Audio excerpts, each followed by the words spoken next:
toda la maquinaria de la salvación. ¿Cómo pues invocarán a aquel en el cual no han creído?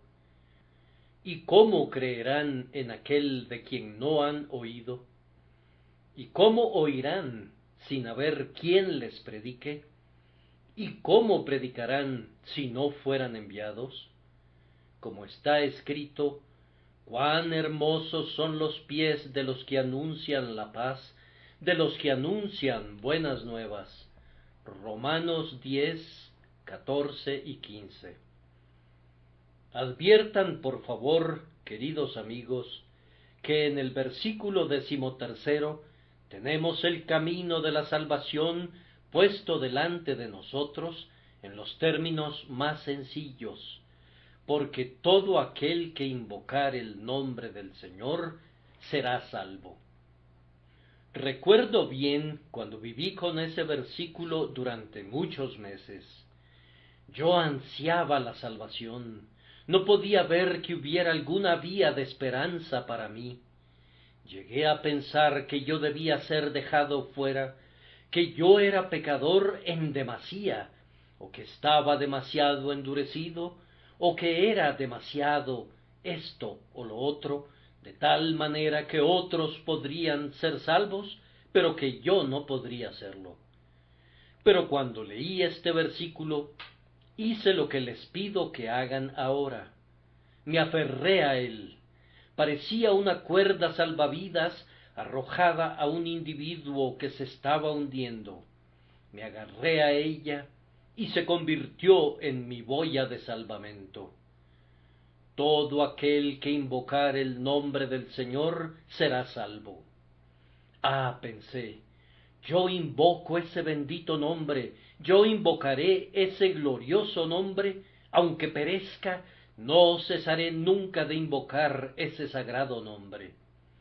Invocar el nombre de Dios, confiar en Dios, apelar en consecuencia a Dios y reconocer a Dios, esto es lo que salva al alma. Pero debo conducirlos a analizar estas palabras con un poco más de detalle. Hay aquí, primero, una anchurosa palabra, una muy amplia palabra: todo aquel que invocar el nombre del Señor será salvo.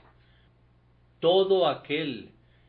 Me he enterado que, cuando una persona está haciendo su testamento, si desea dejar todas sus posesiones a otra persona, digamos a su esposa, basta que lo exprese en términos generales y eso es más que suficiente. Es recomendable que no se meta en detalles elaborando una lista de lo que está dejando, porque posiblemente se le escape incluir algo. Ahora, Dios expresa su voluntad de manera muy clara y no entra en detalles, sino que sencillamente dice todo aquel. Eso incluye al hombre negro y al cobrizo y al amarillo y al blanco. Incluye al hombre rico y al hombre pobre y hasta al hombre que no es hombre.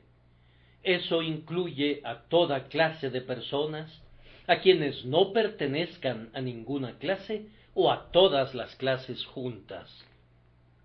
Todo aquel, eso me incluye a mí, estoy seguro, pero estoy igualmente convencido que te incluye a ti que estás sentado junto al pasillo y que no habías venido nunca antes, a ti que eres bastante desconocido en Londres, a ti que eres un extraño y un extranjero, quien quiera que seas. Es mejor expresarlo así, sin meterme en detalles, porque de otra manera alguien podría no ser mencionado. A menudo he pensado que si hubiera leído en la Escritura que si Charles Haddon Spurgeon invocar el nombre del Señor será salvo, no me habría sentido ni la mitad de seguro de la salvación como me siento ahora, porque habría concluido que tal vez hubiera alguien más con ese nombre, y muy probablemente lo hay, y yo habría dicho, ciertamente no se refiere a mí. Pero cuando el Señor dice, todo aquel, yo no puedo quedar fuera de ese círculo. Se trata de una gran red que enmaraña a todos los hombres en sus mallas. Todo aquel, si yo invoco el nombre del Señor, si tú invocas el nombre del Señor, si el hombre que yace moribundo en su aposento invoca el nombre del Señor, seremos salvos. Cuán amplia es esa palabra, todo aquel. Y luego, a continuación, qué palabra tan fácil de entender tenemos aquí. Todo aquel que invocare el nombre del Señor. Cualquiera puede invocar el nombre del Señor. Todo mundo entiende en qué consiste decir hola. ¿Acaso no han usado ese saludo a menudo? Y si se han encontrado en zozobra y peligro, ¿no han gritado auxilio, auxilio, auxilio? Muy bien, quien puede clamar así, que llame a Dios, que invoque su ayuda, que pida su misericordia, que implore su piedad. Quien lo haga creyendo, como les vamos a mostrar, confiando que Dios le oirá, será salvo. Así que no nos encontramos ante una dificultad que requiera de un doctor en teología para explicarla. La verdad es expresada primordialmente en palabras casi monosilábicas. Todo aquel que invocar el nombre del Señor será salvo. Es algo muy evidente. Oh, que pudieran verlo y comenzaran a invocar el nombre del Señor mediante una ferviente oración. Pero también tenemos otro adjetivo. Es una palabra segura. Todo aquel que invocare el nombre del Señor será salvo. No hay ningún sí aquí, ningún puede ser aquí, sino un glorioso será. Nuestros propósitos y nuestras promesas son cosas muy pobres e insignificantes, pero el será de Dios es firme como los montes eternos. Todo aquel que invocar el nombre del Señor será salvo tan ciertamente como hay un Dios. El Señor no ha cometido ningún error. Él no revocará su declaración porque haya cambiado su forma de pensar. Todo aquel que invocar el nombre del Señor será salvo. Oh, que muchos invoquen su nombre hoy y encuentren salvación inmediata que les durará a lo largo de toda la vida y por toda la eternidad, ya que será salvo, cubre un largo trecho, incluso todo a lo largo de las edades eternas que están por venir. Ahora, ustedes ven, amigos, que aquí tenemos un remedio maravilloso para la enfermedad del pecado, muy simple y muy abundante. Pero el problema es hacerlo llegar al pueblo que lo necesita. Voy a hablar de este tema con un lenguaje muy sencillo, pues quiero ser muy práctico y pido al Espíritu Santo que haga que todo mi sermón lo sea. En nuestro texto hay 4 necesidades sobre las que Pablo insiste. Orar a Dios invocando su nombre salvará al hombre, pero primero, no se puede orar rectamente sin fe. ¿Cómo pues invocarán a aquel en el cual no han creído? Pero, en segundo lugar, no hay fe sin oír. ¿Y cómo creerán en aquel de quien no han oído? En tercer lugar, no se puede oír sin un predicador. ¿Y cómo oirán sin haber quien les predique? Y en cuarto lugar, y por último, no hay predicación efectiva sin ser enviados. ¿Y cómo predicarán si no fueren enviados? Primero, entonces, no hay oración recta sin fe, de lo que deduzco esta moraleja: debemos creer. Puesto que debemos orar, y únicamente mediante la oración podremos encontrar salvación, y no hay oración sin fe, que el Señor nos ayude a creer, pues ¿cómo vamos a orar rectamente a menos que tengamos fe?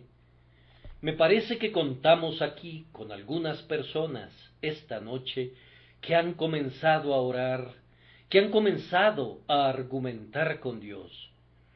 Yo espero, queridos amigos, es más, me siento seguro de ello, que si esa oración es sincera, hay una medida de fe en ella, pues le pedirían a Dios que los salvara si no creyeran que necesiten ser salvados.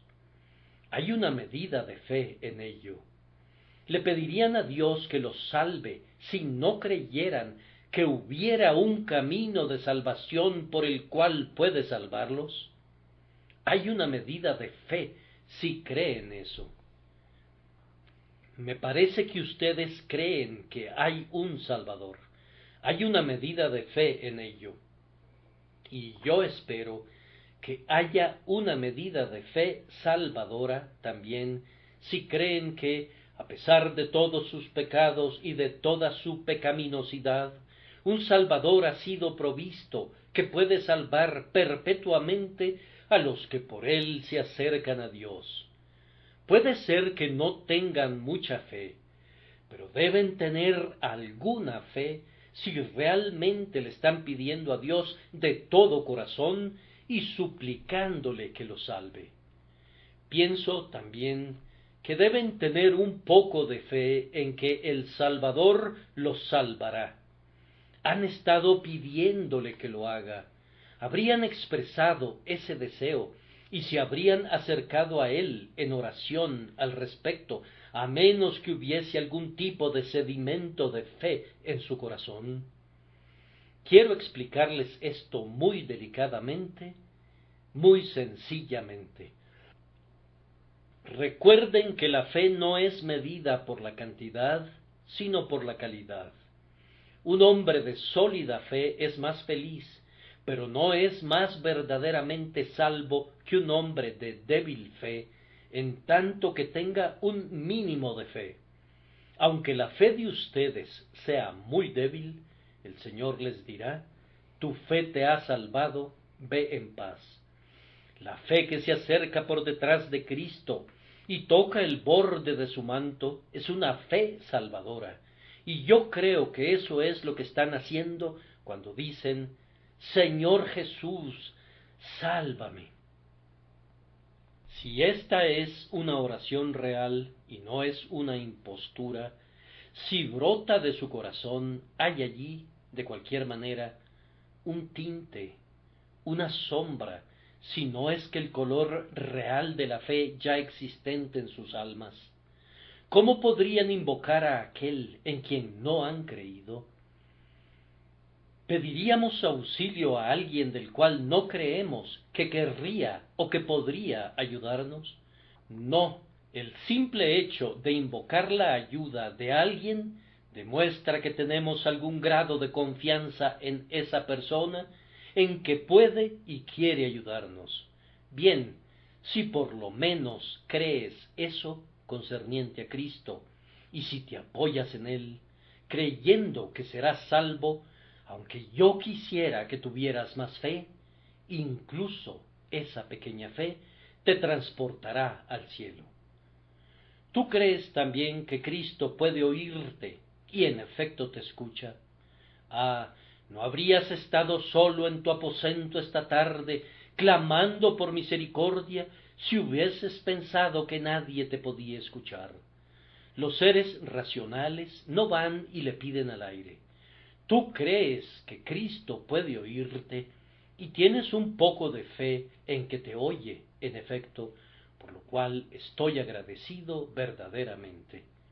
Pienso que puedo agregar que ustedes están confiando de manera mensurable en Cristo. Ciertamente, no están confiando en nadie más.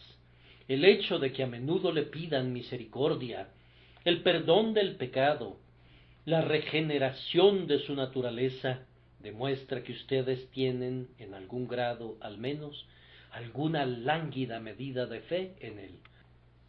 Ahora permítanme exhortarlos, mientras se mantengan orando, que mezclen más fe a sus oraciones, y sazonarás con sal toda ofrenda que presentes, y con todas tus oraciones ofrecerás fe.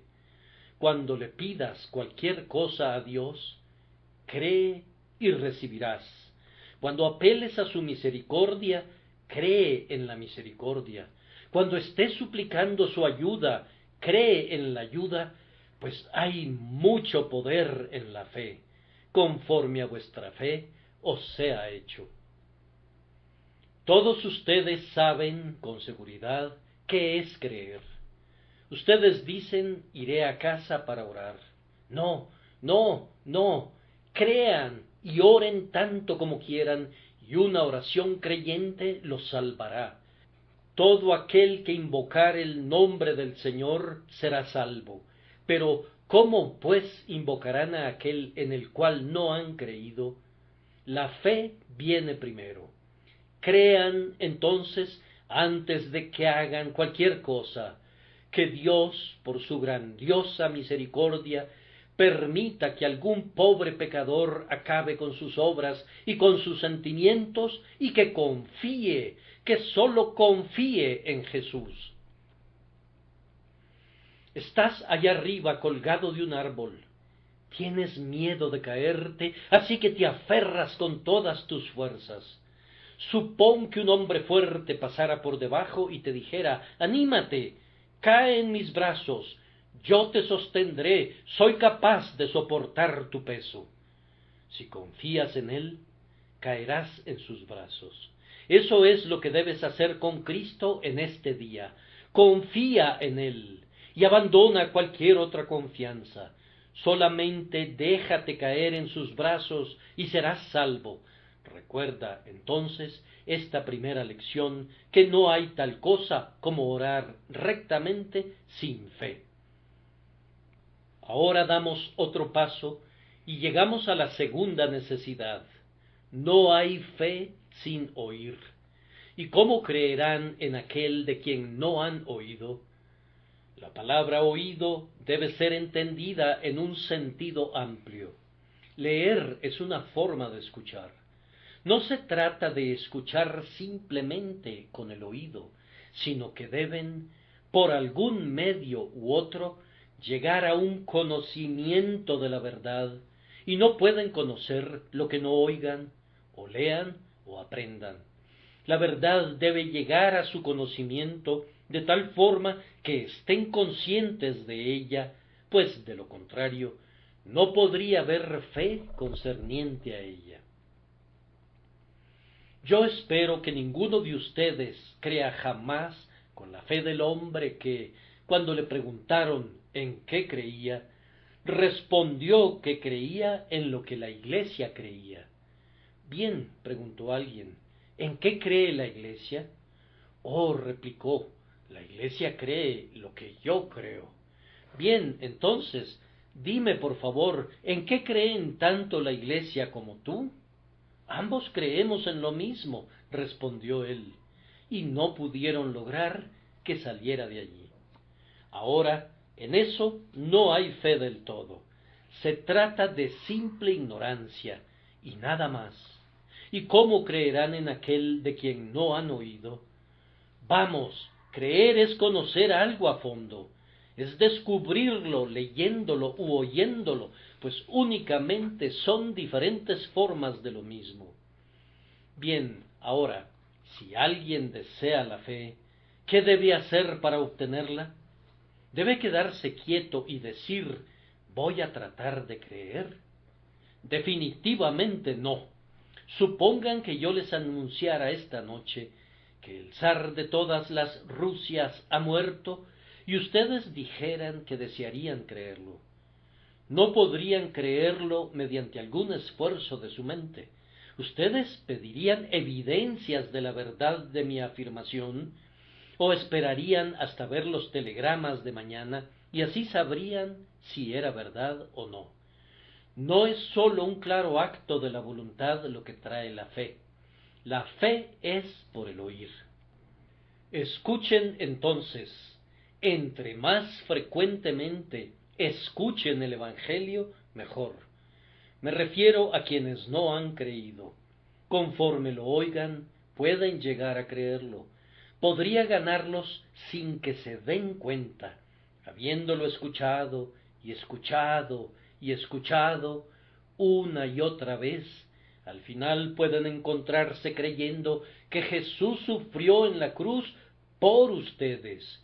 Yo recomiendo a todos los que buscan a Cristo que oigan a menudo la palabra. Les voy a dar otro consejo. Oigan con mayor atención. Oigan desde el principio con los dos oídos. Presten atención de la misma manera que lo harían si el predicador les estuviera diciendo cómo podrían amasar una fortuna en 10 minutos. ¿Cómo escucharía todo el mundo? ¿Cómo cada quien querría sentarse al frente para entender correctamente? ¿Cómo se pondrían a trabajar los lápices para anotar las instrucciones? Oigan con esa misma intensidad, pues hay algo más valioso que una fortuna en juego, su alma inmortal. El cielo y el infierno resultan de oír o de no oír la palabra. Óiganla a menudo y óiganla bien.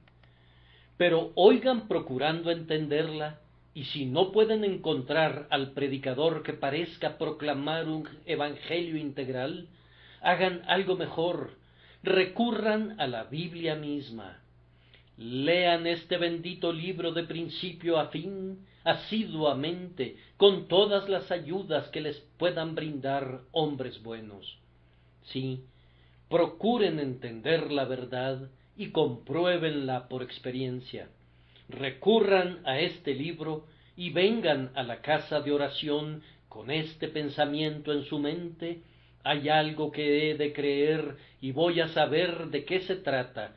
Voy a conocer su límite superior y su límite inferior, su cabeza y su frente y su corazón, y de cualquier manera, si puedo, voy a saber qué es y cuáles sean los fundamentos y razones de ello. Oyendo así, lo creerán. Voy a dejar allí ese punto. Oigan el Evangelio. Solo preocúpense de que lo que oigan sea el Evangelio. Pueden escuchar algunos sermones muy sutiles y sermones muy ingeniosos, y como regla puedo decir que entre más ingeniosos sean, son peores. Si vieran mucho del hombre, verían muy poco de su Señor. Cuando todo está orientado a la elaboración de frases, poniendo los conceptos de manera grandiosa y adornándolos con una maravillosa elocuencia, el Evangelio mismo es colocado fuera de la vista. Que los hombres elocuentes busquen una oportunidad para ellos mismos el día lunes, pero el domingo debe consagrarse a un trato sencillo con las almas de los hombres. No queremos saber nada de verborragias. Los hombres están yéndose al cielo o al infierno, y ya es tiempo de que abordemos con ellos este asunto de suma importancia. Que Dios nos ayude a hacerlo. Oigan aquello que esté realmente dirigido a su corazón y a su conciencia. Oigan lo que hable de Cristo y del cielo y del camino hacia allá. Oyendo eso, irán camino de creerlo. En tercer lugar, no se puede oír sin un predicador. ¿Y cómo oirán sin haber quien les predique? Por tanto, prediquemos. Alguien tiene que dar a conocer la verdad a los hombres. No sabrán del Salvador a menos que se les hable de él. El Evangelio no será revelado a los hombres por medio de ninguna operación sobrenatural. Debemos llevarlo. No pueden aprenderlo si nadie les enseña. Ningún hombre conocerá el Evangelio a menos que alguien se lo diga verbalmente, o que le regale algún libro o folleto, o por una carta, o por la predicación abierta de la palabra. Alguien debe darlo a conocer al hombre, pues ¿cómo creerá en aquel de quien no ha oído? ¿Y cómo oirá sin haber ¿quién le predique? Entonces, ¿quién debe predicar? Cualquiera que pueda predicar debe hacerlo. El don de la predicación no es sino la responsabilidad de predicar. A menudo me asombro ante algunos cristianos que pueden hablar sin cesar desde la tribuna pública o desde el estrado, pero no hablan nunca en nombre de Cristo. Tendrán que rendir cuentas por estas lenguas prostituidas. Si un hombre puede hablar del tema de la sobriedad, podría hablar sobre el tema de la salvación. Debería hacerlo. No pretendo que guarde silencio sobre el uno, pero de todo corazón le suplico que no se quede callado respecto al otro. Hay muchísimas personas que deberían predicar el Evangelio, pero que no lo hacen. Todo hombre que conozca el Evangelio debe darlo a conocer. Y el que oye diga, ven. Cuando oigan el Evangelio, díganlo a alguien más. Ustedes, cristianos, están todos obligados, en proporción a sus dones y su oportunidad, a dar a conocer el Evangelio. ¿Cómo?, dirá alguno. Yo creía que eso era la responsabilidad de los sacerdotes. Precisamente es así. Es únicamente para los sacerdotes, pero todos los creyentes son sacerdotes. Por su gracia poderosa, nuestro Señor Jesucristo nos hizo reyes y sacerdotes para Dios, y es nuestro deber, como también nuestro privilegio, ejercer esta bendita función sacerdotal de decirles a los hijos de los hombres la vía por medio de la cual pueden ser salvados. Entonces, cada hombre de esta iglesia que conozca a Cristo, y cada mujer y cada joven también, están obligados a hablar de Cristo de alguna manera u otra a todos los que los rodean. Para esta obra no se requiere de un alto grado de dones. No dice, ¿y cómo oirán sin haber un doctor de teología que les predique? No dice, ¿y cómo oirán sin un predicador popular que les predique? Oh, amados, algunos de nosotros habríamos estado perdidos si no hubiéramos podido ser salvos sin oír a un hombre de grandes habilidades. Yo doy gracias a Dios porque debo mi conversión a Cristo a una persona desconocida que ni siquiera era un ministro en la acepción ordinaria del término, pero al menos podía decir esto: miren a Cristo y sean salvos todos los términos de la tierra. Yo aprendí mi teología, de la cual no me he desviado, de una anciana que era cocinera en la casa donde yo trabajaba como ayudante del maestro. Ella podía hablar acerca de las cosas profundas de Dios, y cuando tenía la oportunidad de escuchar lo que tenía que decirme, como una cristiana madura, sobre lo que el Señor había hecho por ella, yo aprendí más de su instrucción que de cualquier otra persona que haya conocido desde entonces. No se requiere de la preparación de una universidad para que puedas hablar de Cristo. Algunos de los mejores obreros de esta iglesia cuentan con muy poca educación, pero llevan muchas personas a Cristo. Prosigan, mis queridos hermanos y hermanas, hablando del amor de Cristo a ustedes, aunque tengan muy pocos dones. Recuerden que cuando hayan contado la historia de la cruz a los hombres, son libres de una responsabilidad. De cualquier manera, si perecen, no será debido a que no sabían, y si perecieran por ignorancia, no sería porque su ignorancia sea atribuible a la negligencia de ustedes en enseñarles. Ahora, hoy, desearía poder motivar a todos los presentes para que se conviertan en predicadores, incluyendo a las mujeres y a todos. No se trata que desee que las mujeres prediquen, sino que quiero que prediquen en el sentido en que he expuesto el asunto, es decir, que hagan saber a alguien la historia maravillosa de la cruz. Hablen con algún individuo si pueden. Si no pueden hacerlo, escríbanle. Si no pueden escribirle, envíenle un sermón o regálenle un folleto. Solo deben mantenerse dando a conocer a Cristo. Yo supongo que hay 2 o 3 mil creyentes presentes esta noche entre las 6.000 personas asistentes. Si cada cristiano diera a conocer a Cristo a alguien, ¿qué organización misionera tendríamos? ¿Cómo podrían oír si no hay alguien que les predique? Entonces, que cada uno de ustedes se convierte en un predicador en el sentido revelado por el texto, hablando de alguna manera o de otra, y dando a conocer de una forma u otra la maravillosa doctrina de la salvación por la fe en Jesucristo. Es lamentable que alguien viva y muera sin conocer el Evangelio. No tienen ni la menor idea, a menos que vayan a las casas de muchas de nuestras calles, de cuánta absoluta ignorancia impera en esta ciudad de Londres acerca de los simples elementos del Evangelio de Cristo. Algunos misioneros que trabajan en la ciudad me han contado a menudo historias que me han asombrado y me han aterrado. Podría pensarse que, como muchas personas asisten a algunas de nuestras casas de oración, la gente de Londres asiste a la casa de Dios.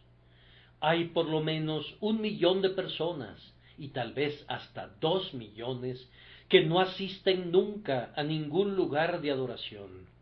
Hay aproximadamente 3 millones, yo calculo, del total de 5 millones de habitantes, que sólo asisten ocasionalmente a algún lugar de adoración. ¿Por qué hablamos de naciones paganas? Tenemos una a nuestra puerta. Entre más se entregue un hombre al oficio de ganar almas, más se horroriza, más se asombra y se aterra ante la necesidad que hay de dar a conocer el Evangelio de Cristo. Y ahora están dando paso a nuevas teologías e inventando falsedades. Arriba, hombres cristianos, publiquen a Cristo otra vez. La única manera de apagar este falso fuego es utilizando el viejo fuego del Evangelio. Los hombres temen a ese fuego. Sofoquen con la vieja ortodoxia a la nueva herejía. Proclamen a Cristo crucificado. Clamen otra vez con la sinceridad de Lutero, crean y vivan. Clamen otra vez con la determinación calvinista, la salvación es toda por gracia únicamente por medio de la fe en Jesucristo. Dios quiera que todos prediquemos de esta manera. Si todos los miembros de nuestra Iglesia estuviesen resueltos a testificar el Evangelio de la gracia de Dios, entonces veríamos que los hombres oyen, entonces descubriríamos que los hombres creen, y los hombres creyentes son hombres salvos. Entonces llego a la cuarta necesidad, con la cual voy a concluir. No se puede predicar eficazmente si no se es enviado. ¿Y cómo predicarán si no fueren enviados? Ah, dirá alguno, ahora te hemos arrinconado. No todos debemos salir a predicar si no somos enviados. Si tú no eres enviado, no vayas. Pero, ¿qué significa y cómo predicarán si no fueren enviados? Un hombre que va y habla a otros acerca de Cristo debe sentir que es enviado para hacerlo, pues de lo contrario no lo haría nunca adecuadamente ni eficazmente. El hombre que es enviado, primero que nada, tiene un mensaje que le ha sido dado. No le dices a tu siervo, ve al norte, sur, este y oeste, y eso es todo. No, si lo enviaras, le darías un mensaje. Anda y dile al señor fulano de tal esto y esto. O lo pondrías en papel y le dirías, entrega esta carta a tal persona. No dejarías que fuera y dijera lo que se le viniera en gana. Juan, quiero que visites al señor tal y tal mañana por la mañana y le digas lo primero que se te venga a la cabeza. No actúas de esa manera, ¿no es cierto? Sin embargo, esa es la noción que tienen algunas personas en estos días sobre lo que debe ser un predicador. Es un hombre que inventa su mensaje conforme avanza. Es un pensador. Excogita el Evangelio a partir de sus propios sesos. He oído de un alemán de quien se dice que ha construido un camello partiendo de su propia conciencia. Muy probable, pero estoy seguro de que nadie construirá el Evangelio de esa manera. Tiene que recibirlo por la revelación de Dios. El otro plan no coincide con la noción de Pablo, pues él pregunta, ¿y cómo predicarán si no fueren enviados? Primero entonces, reciban su mensaje. Estén resueltos a no saber nada entre los hombres, sino lo que el propio Señor les haya revelado en su palabra por la enseñanza de su Espíritu. Grábenselo bien. Díganse a sí mismos, lo que voy a decir no es nada mío, pues de lo contrario caería de bruces y sin poder. Pero yo voy a salir con esto, así ha dicho Jehová. Este es el mensaje de Dios. Entonces, si son enviados, predicarán, y predicarán de tal manera que los hombres oirán, y oirán de tal manera que creerán, y creerán de tal manera que serán salvos. Pero tú debes ir como un hombre enviado por Dios, habiendo recibido tu mensaje de la boca de tu Señor. Además, pienso que aun si recibiéramos un mensaje de Dios, necesitamos algo más que eso, pues debe sentirse un impulso interno que nos fuerce a hablar de Cristo. Si nada más van y hablan locuazmente acerca de Jesucristo, podrían muy bien hablar sobre cualquier otro tema, pero si sientes piedad de ellos, si los amas, si sientes que no deben perderse, que no puedes soportar ese pensamiento, si está en tu mente de tal manera que no puedas dormir mientras estés pensando sobre un individuo porque va descendiendo a la perdición, si se vuelve tal carga que te oprime y te aplasta, de tal manera que tienes que hablarle a alguien acerca de su alma, entonces hablarás, pues sentirás que eres enviado. Ahora, mi impresión es que, si tenemos un recto estado de corazón, siempre sentiremos de esa manera. Si un cristiano tuviera la recta condición de corazón, si se encontrara en el tren, o caminando por el campo, o en la estación de trenes, o en la estación de policía, o esperando en el recibidor de alguna casa, o en cualquier otra parte, comenzaría de inmediato a tratar con la persona con la que entró en contactos acerca de su alma. Yo quisiera que siempre fuera su hábito estar buscando siempre almas. Arriba entonces, cristianos, y busquen conforme Dios les ayude por todos los medios a su alcance, dar a conocer a Cristo a los moribundos que se encuentran alrededor de ustedes. Pero no lo harán a menos que sean enviados, inducidos, impelidos, forzados. No ganarán almas para Cristo hasta que el Evangelio sea como un fuego en sus huesos y sientan que hay de ustedes si no predicaran el Evangelio. Bien, antes de que se vayan para intentarlo, hay algo más que debo decirles. No pueden hacerlo efectivamente a menos que sean enviados. Y ser enviados significa tener un poder otorgado a ustedes para hacer la obra. Puede obtenerse ese poder si se sienten impelidos a clamar a Dios para que les dé poder para predicar, el poder espiritual, el poder del Espíritu Santo, si son impelidos a enseñar en la escuela dominical, y no vale la pena hacerlo a menos que sientan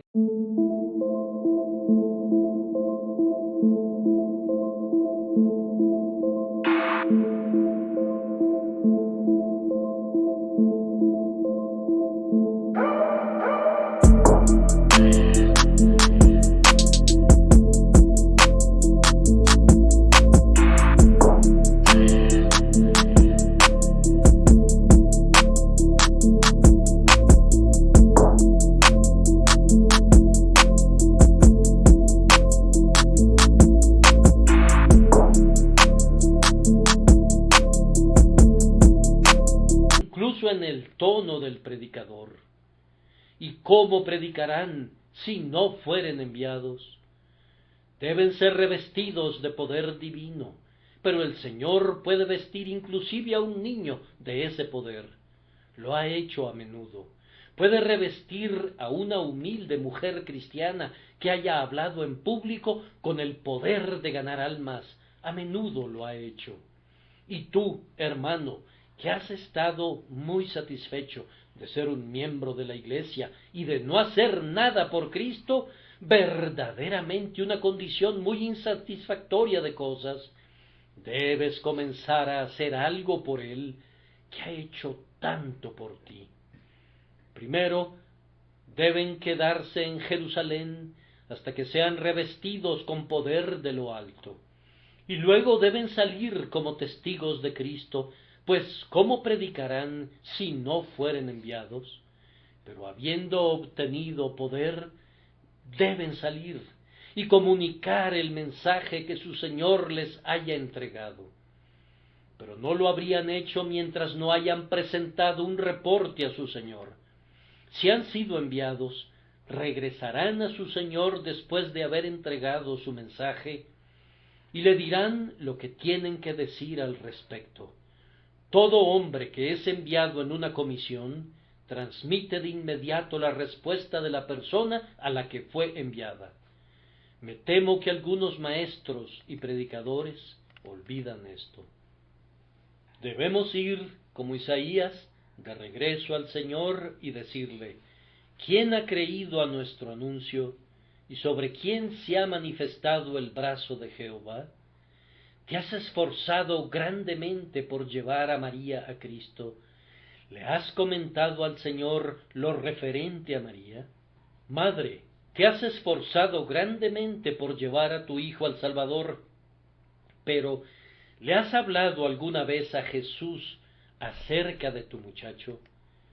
La noche del martes pasado estuvieron presentes una madre y un padre que tenían un hijo por el cual una vez habían estado llenos de esperanza. Pero él abandonó el hogar y se marchó por semanas, aunque había prometido regresar. Se había ausentado varias semanas y no habían sabido ni una palabra de él.